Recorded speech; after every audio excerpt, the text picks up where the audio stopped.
Halo pemirsa, Anda menyaksikan berita nasional terkini bersama saya, Ajeng Tiara. Pemirsa, kali ini kami akan mengajak Anda untuk memperbarui informasi terkini yang telah dihimpun oleh tim redaksi kami. Berikut informasinya untuk Anda.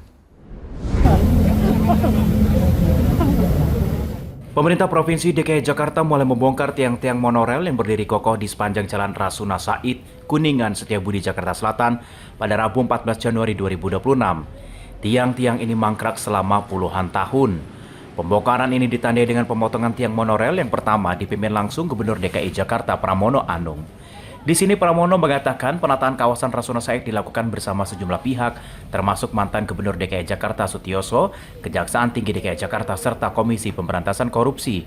Kerjasama dilakukan sejumlah pihak untuk membongkar tiang monorel yang sudah sejak 22 tahun lalu dan tak kunjung selesai pengerjaannya.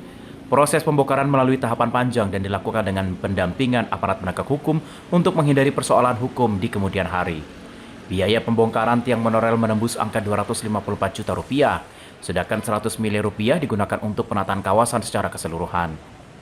Total anggaran penataan Jalan Rasuna Said diperkirakan mencapai 102 miliar rupiah untuk mencakup pembangunan jalan, saluran air, taman, serta fasilitas pedestrian. Anggarannya sendiri sebenarnya 254 juta. Kemudian untuk penataan secara keseluruhan, nanti ada jalan, ada selokan, ada taman, kemudian ada pedestrian, diperkirakan 102 miliar rupiah. Sehingga sekaligus saya ingin meluruskan bahwa yang 100 miliar itu bukan motongnya hanya 254 juta rupiah. Ada 109 tiang monorel sampai dengan ujung Jalan Rasuna Said, semuanya akan ditata rapi. Tercatat terdapat 109 tiang monorel membentang hingga ujung Jalan Rasuna Said. Seluruhnya ditargetkan rampung September 2026, sekaligus menata kawasan agar lebih rapi, nyaman, dan fungsional. Proses pengerjaan dilakukan secara bertahap dan dikerjakan malam hari tanpa penutupan jalan total, sebagai bagian dari upaya revitalisasi ruang publik kota. Dari Jakarta, Tim Liputan Berita Nasional TV. Amerika Serikat berambisi mengambil alih Greenland, pulau di kawasan Arktik. Denmark mulai mengerahkan peralatan militer dan pasukan pendahulu ke Greenland.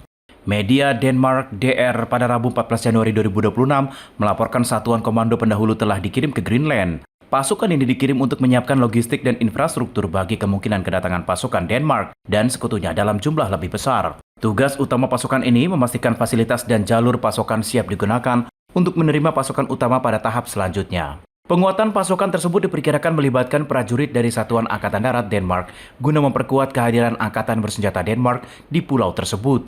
Sebagian besar kemampuan tempur Denmark saat ini masih terikat pada komitmen Pakta Pertahanan Atlantik Utara atau NATO di kawasan Baltik.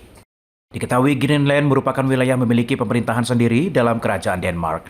Pulau ini menarik perhatian Presiden Amerika Serikat Donald Trump karena letaknya yang strategis serta kekayaan sumber daya mineralnya. Denmark dan Greenland menolak usulan penjualan wilayah tersebut dan menegaskan kedaulatan Denmark atas pulau itu.